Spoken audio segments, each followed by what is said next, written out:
Good evening. Welcome to tonight's Planning Commission meeting. Would you please call the roll? Eric Alderete. Here. Phil Becerra. Here. Bruce Bauer. Here. James Gartner. Sean Mill. Here. Alexander Knoll. Lynette Verino. Mr. Vice Chair, you have a quorum. Thank you. If you would, please join me in the Pledge of Allegiance. I pledge allegiance to the flag of the United States of America and to the republic for which it stands, one nation, under God, indivisible, with liberty and justice for all.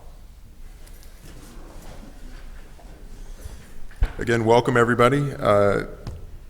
We're to the portion of the meeting for public comments. Is there anybody in the audience that wishes to address the Planning Commission on any items that are not on tonight's agenda? Seeing none, we will move to the consent calendar for any corrections to the minutes. Commissioner Alderete. Thank you. I just wanted to make a correction to the August 10th.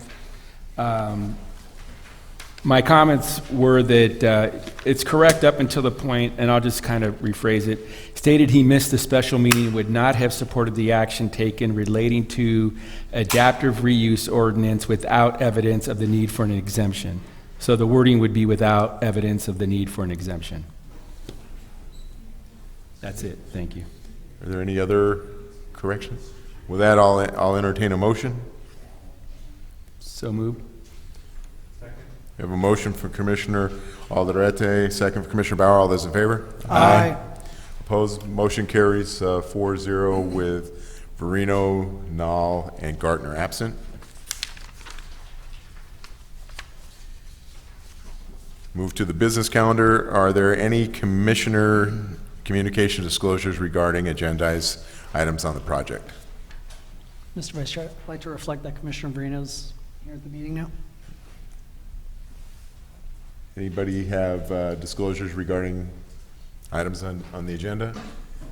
I have one. I actually spoke with Mr. Bisno regarding item number 3, and basically our phone call, it was a phone call, and he was just calling to inform me that he had sent a package over and just wanted me to make sure that we all got a copy of that package. So with that, and I'll just need, before I leave, if I just get one of the forms, I'll just put that in writing.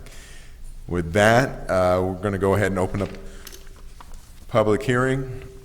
This is the time and place for the public hearing on item number 1 for the conditional use permit 2015-06. If you wish to address the Planning Commission, please file a request to speak form with the Secretary. Comments are limited to 3 minutes unless an extension of time is granted by the Chairman.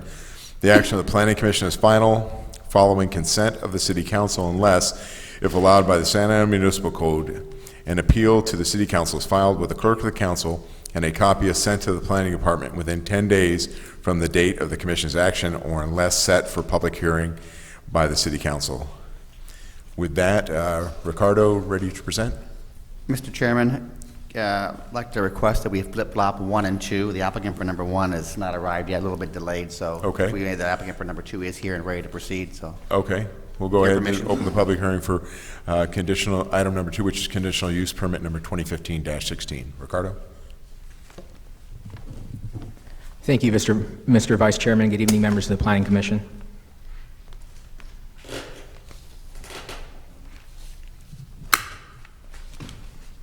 Up for discussion before you is conditional use permit 2015-16 to allow the installation of a major wireless facility at 1200 North Tustin Avenue.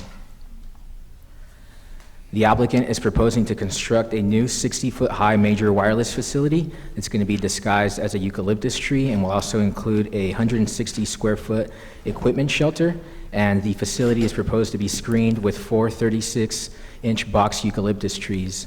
Per section 41-198.3B of the Santa Ana Municipal Code, the installation of a major wireless facility requires approval of a conditional use permit. Here is the site indicated by the red triangle, or rectangle. It's located on Tustin Avenue, about a block south of 17th Street. Just to the north of the project site is commercial use and also multifamily residential to the northwest, with the site being surrounded by professional and medical office uses to the west, south, and east. Here's an aerial image of the project site. You can see there the existing medical and office building there, just to the west of Tustin Avenue, north of Wellington. And the red star there indicates the location of the proposed major wireless facility. Here's a site plan showing the proposed major wireless facility in red there, and the yellow rectangle indicating the location of the equipment enclosure. And the 4 green areas indicate the location of the proposed eucalyptus trees that will serve to screen the facility from the street. Here are the elevation drawings showing the north elevation and the proposed mono-eucalyptus tree along with the proposed screening trees there to the left. The facility or enclosure can be seen there at the base of the facility. It's going to incorporate vines to help screen it, as well as shake siding to help tie in the architecture into the existing building. And the east elevation there, you can see again the proposed eucalyptus trees that will help screen the facility from street view. Here are the photo simulations showing what the facility will look like when built out. You can see there the site already has a few mature trees in the area where the facility is going to be located that will also help screen the facility. The site is also lined with eucalyptus trees along Tustin Avenue, so the proposed mono-eucalyptus tree will further blend into the site. Here's another simulation showing the view from the northwest corner of the site, looking in a southeast direction. You can see there the eucalyptus tree, and again, the number of existing trees as well as proposed trees that will help screen the facility. The project, as proposed, complies with the code requirements for major wireless facilities. The facility will provide enhanced cell phone coverage for workers, residents, and businesses in the area. And the facility will incorporate screening, landscaping, and building materials found in the existing building to help stealth the facility.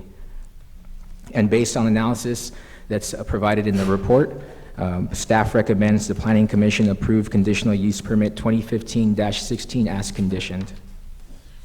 And that concludes my presentation. I can answer any questions. Thank you, Ricardo. Any questions of staff at this time? One question, we received a letter, this is item number 2, so we received a letter. The microphone, and they were asking for restriction of construction to 7 a.m., meaning only allowing building from 7 a.m. to 5 p.m. Isn't that our general construction hours anyway? Right, there's already standards that allow construction hours between 7 and 8 p.m. 7 and 8. Okay, and then they don't generally work on the Saturdays and Sundays, correct? I believe Saturdays are also allowed for construction, but not on Sundays. Okay. All right, thank you. Commissioner Bauer? And as a part of that same communication, I think it's similar to referenced by Commissioner Holloway. She'd asked 2 conditions to be imposed. She asked that the city require the developer to add additional trees along the shared boundary between our community and the subject site. Now, I know we're going to have trees around it, right? Correct. So I'm not sure exactly what she's asking here. So I believe she was requesting, let's see here, trees be planted in this area. The multiple family residential development has a shared property line of about 20 feet along this area where the trash can enclosure is. And then from this point over, the property shares a boundary with a commercial development. So currently, there are existing trees in this area, in the landscaped area, that would already serve to screen that, and then further the applicant is proposing 4 additional just to the east. And there was one other thing she asked that, as part of the conditional use permit, that they commit to maintain the screen. I I believe it's also included in the conditions of approval.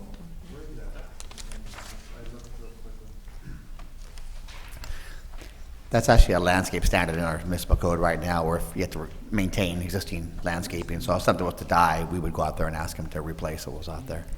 Is there a reason though, I mean, I like the idea that we put it explicitly within, It's in number It's 3. page 5. Page 5, number 3. it says, protected in place during the construction period. It can be maintained as a fair plan. It's number, it's a third condition. Yeah, but that condition talks about the actual mono-eucalyptus, not the landscaping surrounding it. The trees, like Vince was mentioning, would be under code requirement, required to be maintained. Okay, Right. So it's a code thing, not a That's correct. condition. Correct. Right, you can waive a condition, you can't waive the code, so that's why it's not in here, because it's required, it's mandatory to maintain landscaping. Okay. Is there any problem with putting that in as an explicit condition, so that we have that sort of front and center, you can point to it later on?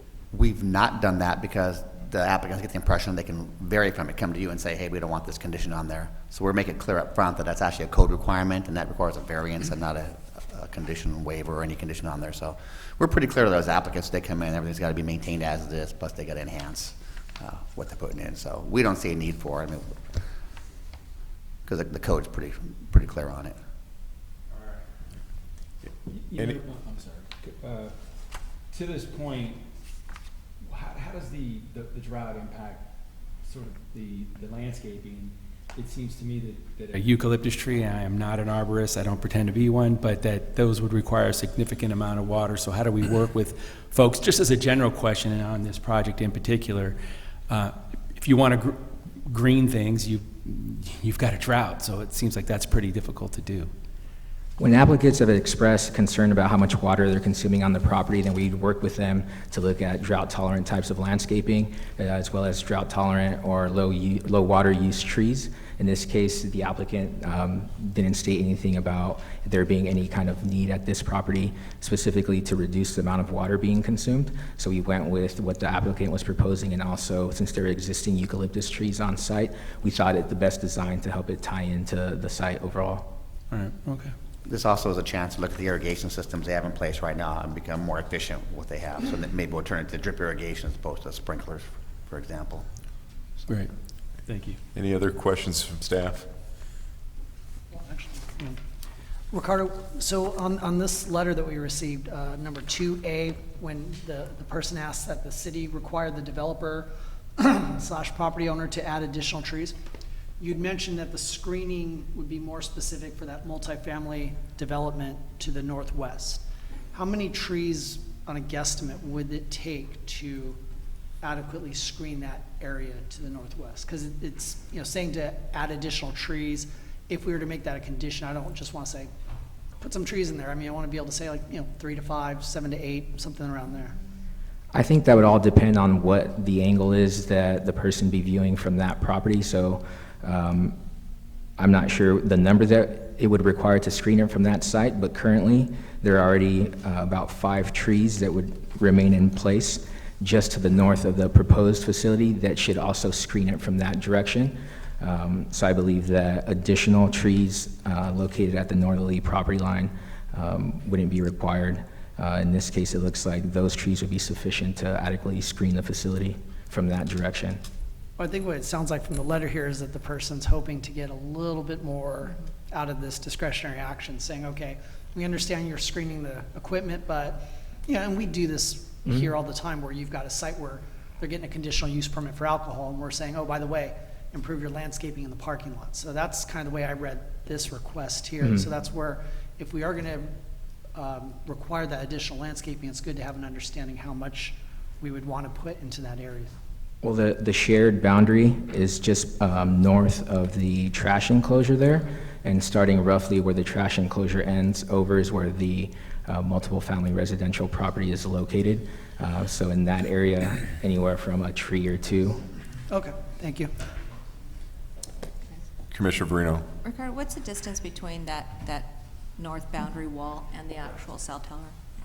From the cell site to the first residential unit is over 300 feet, and I would say from that wall there is about 30 feet less, about 270.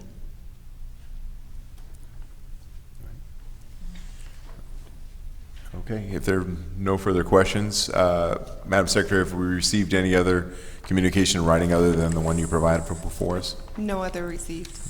Is there any members of the public that would like to address the commission regarding this item? Please come forward. If you fill out just state your name, and then before you head out, if you could present a speaker card. Okay, you got one. Great.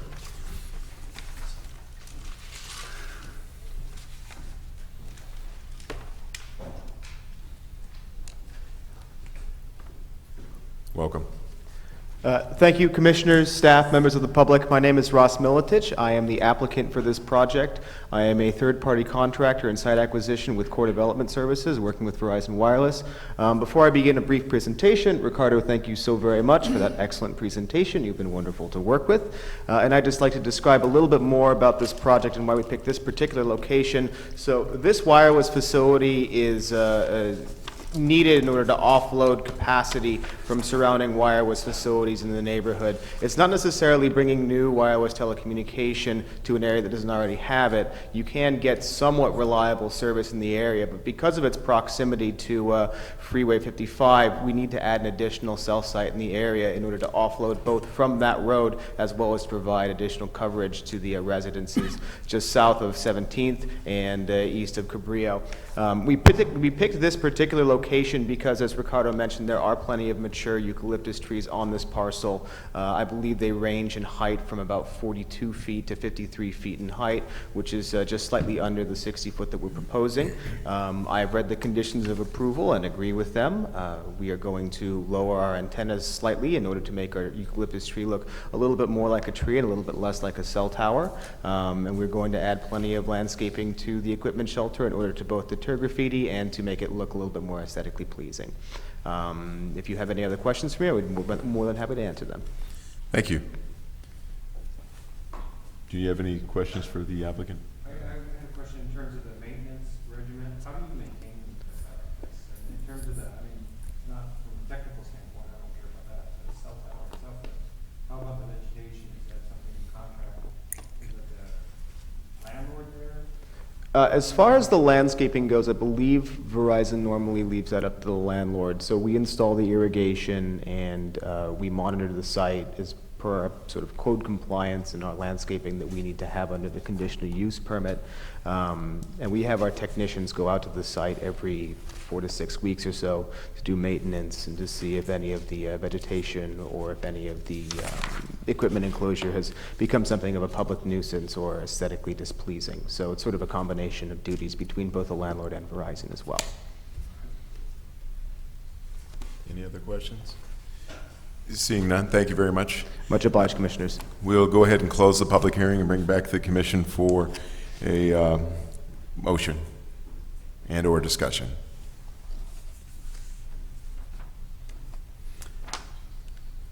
I'll make a motion that we approve conditional use permit number 2015-16 as conditioned. We have a motion from Commissioner Alderete, second from Commissioner Bauer. All those in favor? Aye. Opposed? Motion carries 5-0. Gartner and Nall absent. Are we ready to proceed with number one? Okay. Go ahead and open up the public hearing on item number one, which is conditional use permit number 2015-06. Ricardo? Thank you, Mr. Vice Chairman.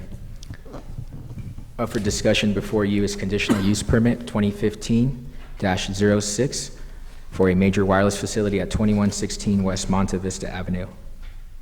The applicant is requesting approval of a conditional use permit for an existing 50-foot high major wireless facility. As part of the project, they're also going to be replacing some of the antennas and some equipment within the existing shelter. The existing shelter measures approximately 375 square feet, and per section 41-198.3B of the Santa Ana Municipal Code, major wireless facilities require approval of a conditional use permit. Here's the site. It's located at 2116 West Monte Vista. Currently, it's the Monte Vista Elementary School, and The site is zoned open space and is surrounded by single-family residential to the north, multiple family residential to the east, and open space to the west and south. And the open space to the west and south is currently Jerome Park. Here's a project site. So you can see the school there to the north, and indicated by the red star, the location of the existing major wireless facility. Up to this area of the site is owned by the school district, but functions as a shared open space facility with Jerome Park. So some of the users of Jerome Park have access to that area, but it is owned by the school district. Here's a site plan showing the school buildings there to the north and the existing facility shown in red, and the two existing trees that were planted as part of the conditions of approval of the previous conditional use permit that allowed for the installation of this facility, shown in green. And just to the west of the existing monopine is the existing equipment shelter. Here's an elevation of the existing monopine, and you can see there the antennas that are going to be replaced as part of this project, and with the existing shelter there shown on the left. Here's a site photo. You can see there the existing monopine with the equipment shelter there to the left, and the architectural style for the equipment enclosure was meant to replicate existing snack bar buildings located in Jerome Park. And there's some existing major wireless facilities that you can see off to the right, located at Jerome Park, that are monopalms, and some of the existing mature trees there that help screen the facility from public view. Here's another site photo showing the east elevation of the facility looking west. You can see there the monopine on the left, an existing light standard from the shared facility there at Jerome Park and Monte Vista Elementary on the right, and the equipment enclosure in the background there. The project complies with the major wireless facility standards of the Santa Ana Municipal Code. The facility will provide enhanced cell phone coverage for residents and business owners in the vicinity, and the facility is currently screened and incorporates building materials found on nearby buildings to help stealth the facility from public view. Based on the analysis provided in the report, staff recommends the Planning Commission approve conditional use permit 2015-06 as conditioned. Thank you, Ricardo. Does anybody have any questions of staff? All right, thank you. Madam Secretary, have you received any written communication? None received. Okay. Does any member of the audience wish to address the commission regarding this item? Good evening, Commissioners, staff. Thank you, Ricardo, for the staff report and the presentation. I'm Alexander Liu of Core Development Services. I'm representing Sprint this evening. I'm really just here just to answer any questions that you might have. Did want to just reiterate, this is an existing Sprint facility here. It's been in existence for over 10 years. We're here just applying for another conditional use permit per code requirements. And at the same time, we're seeking to deploy a 2.5 gigahertz technology at this facility to upgrade it. So if you have any questions, feel free to let me know. All right. I'll do my best to answer them.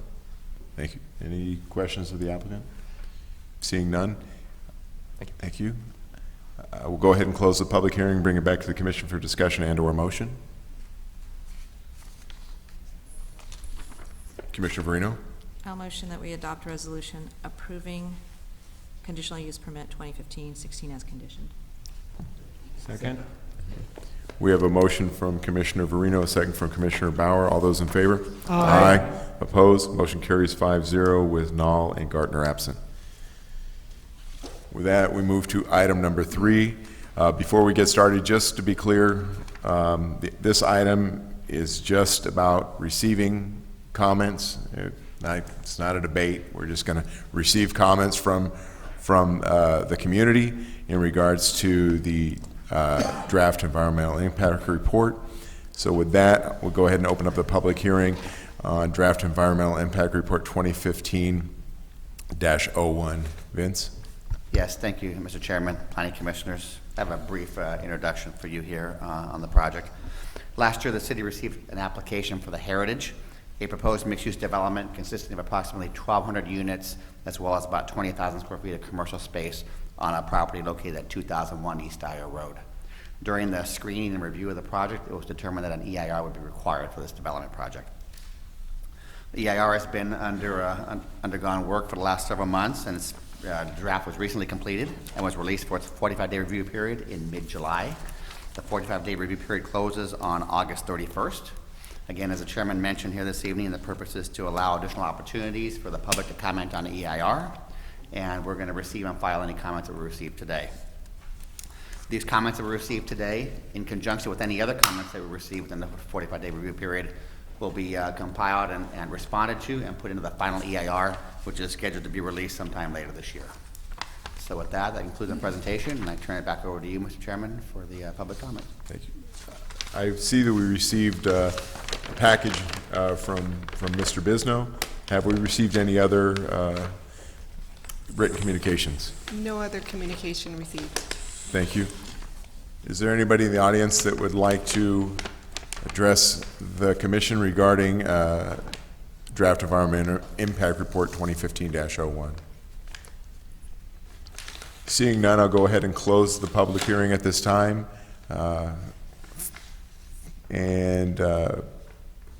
For bring it back to the commission for any discussion and or hopefully a motion.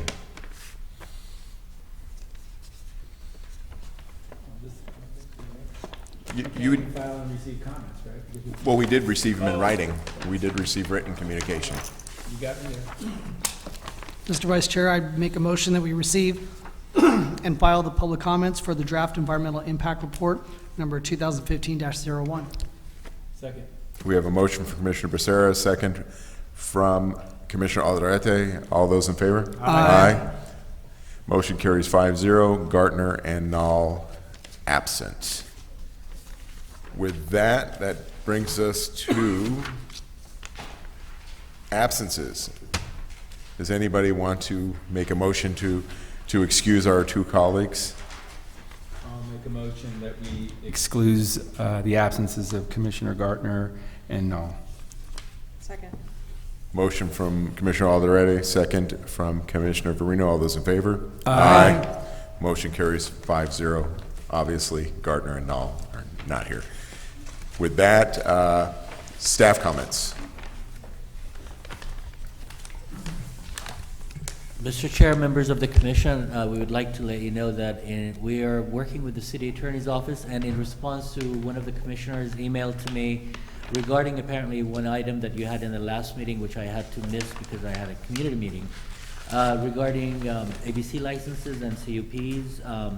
We're putting together a training, and we're including the police department in that, and the city attorney and the planning commission in October. So one of your two regular meetings in October, we will, as soon as we finalize the date, we'll inform all of the commissioners. We would like the entire commission to be here. So we will lock it in, and we'll spend some time reviewing some of the materials that come in front of you, and your purview and the actions you can and cannot take, and the role of the police department with regard to that particular item. Thank you. Any other comments from staff? Just in your packets, there's a little memo I put together on the public noticing requirements. That was brought up a couple of meetings ago, so if you have any questions, you can catch me after the meeting. Thank you, Vince. With that, commission comments, Commissioner Becerra? Thank you, Mr. Vice Chair. Thank you, Vince, for putting together this information on noticing. It's come up a couple of times at our commission meetings regarding noticing, folks from the community coming in and saying, we didn't get noticed, we didn't understand it, whole slew of things. And so I'd asked for staff to prepare this for us. My hope is that we can provide them with some feedback. There's a couple things, or one thing that I just had, just throwing out there, was the, well, two things. One is the public hearing notice. I've seen them in parts of downtown for some of the licenses. At least maybe for me, maybe I'm going blind, but it just seems like they're easy to miss. And I've seen other jurisdictions, City of Los Angeles, where they have the big fluorescent things that you can't miss. Yeah, those just kind of blend in. Depending on the window dressings and what they have there, sometimes if they have other advertising, it can kind of blend in. Maybe something fluorescent, something that kind of pops that would grab attention. And then the only other thing I would say is on the notices, maybe it's possible to make the addresses bold or something, just so that people have an idea of what it is. I know that you guys do a great job of putting the map on the back, so someone should be able to understand where they're at, but maybe on the notice here, it just seems so, just text, and more text. On the front here, maybe something that just pops out as far as the location, just again, so that it'll call out to members of the community's attention. I would submit to my colleagues as far as any other suggestions as to things that could help, because I think for all of us up here, we don't want to have folks feel that they weren't being notified. And I know you guys follow the letter of policy as far as the radius, what's sent out, postings, et cetera. So those are just my 2 cents on that. So I thank you, staff, for bringing that to us. Commissioner Alderete. Thank you. I think for me, what's lacking in this notice is that it only gets to monolingual speakers, and since this commission is filled with monolingual speakers, it probably makes sense. It's not an issue, but for folks that are monolingual Spanish speakers or Vietnamese, I don't think they're going to understand this. The reason is that even any notice that's being given to folks is way down at the bottom, but I don't think most people, my parents wouldn't read down to the bottom because they wouldn't understand the notice section, and then the 75% after that. So I think in other jurisdictions, what I've seen is actually being translated into the language of the population. So I think it should be in Vietnamese, Spanish, English. Those are the ones that come to mind. Only because if we're trying to give notice and people can't understand what's being communicated to them, then it doesn't serve the purpose. That's it for me. Thank you. Commissioner Verino. Only thing I'd like to add, is there any way, this goes out in an envelope, right? It's as a letter? Yes. So is there anything, Yes. is there any way we could stamp the envelope, like important notice or, because I get more than one item from City of Santa Ana, whether it's, a council publication or other informative materials. So I don't know if maybe something stamped in red on the envelope might be helpful to encourage them to open that first. But I also agree with Commissioner Alderete on the language barrier. That was one of the concerns that we had with the people that came before us on the Mater Dei item, was that a lot of them said they weren't noticed, and now that I read it, I think it might have been more of a barrier, language barrier, more than them not receiving it, them not understanding what they were receiving. And then, I don't know if it would help, but if we put the address like at the top, so that they could to see that the address of the project is in close proximity to their home residence, that might be a draw if the address of the application project is kind of at the top and in bold. But that would just be my feedback on that. And I appreciate it, Vince. Thank you so much. Commissioner Bauer. I would just chime in, and I agree with the comments that Commissioner already mentioned. If it's not at least translated in one of these 2 languages, at least move this admonition at the bottom here to the top, so that you're prompted right away. And also, it says you're asking if you have questions in Spanish, but you should also put the public hearing notice in Spanish or Vietnamese at the top, in my mind. Mr. Chair, Yes, sir. all of these points are well taken, especially the points about language barriers. We will take a look and see what we can do to improve that, especially bring the in terms of making things pop, we can do our best, but every city I've worked with, this has been an ongoing issue. People treat it like junk mail. But with the language translation, at least we should have something that gets people's attention, that they know where to call to ask questions. We'll do that. Thank you. Anything else? I just have one thing. Earlier this afternoon, I had opportunity. I attended a meeting with the neighbors from Mater Dei, the folks, the representatives from Mater Dei. Councilwoman Martinez teleconferenced in to the meeting, and I reached out after our last meeting. I reached out to some realtors that I know that work that particular area. They agreed to represent the folks selling their homes for free, 0% commission, to help them sit down with Mater Dei to get the best deal for them. So, as you quite imagine, as you remember our meeting, it was a little bit chaotic at times. Folks were a little bit, tensions were a little high, got a little personal in there.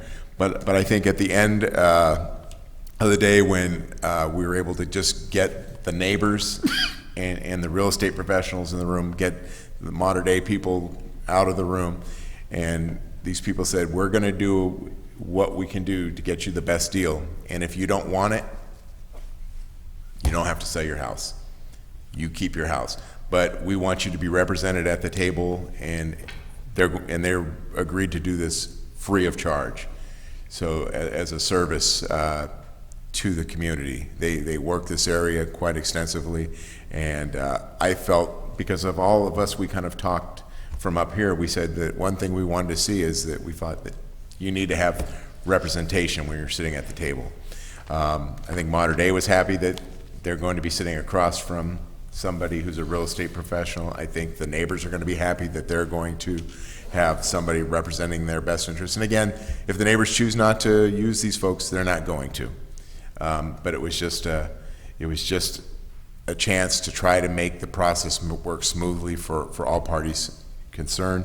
Councilwoman Martinez again reiterated that basically the City of Santa Ana can't make anybody do anything. It's a deal between Mater Dei and the community. We just were there to kind of be intermediaries. And just to be clear, I did not represent, I made it clear that I was not there representing anybody here. I wasn't there representing anybody other than myself as a member of the community. But I did reiterate the comments that we had made up here, saying that we wanted to make sure that the neighbors were treated fairly. Not that they're not, we're not saying that they're not being treated fairly. So hopefully it's a step in the right direction. It's going to be, I have a feeling it's going to be a long ongoing process. There's still 7 people that have yet to sell their homes.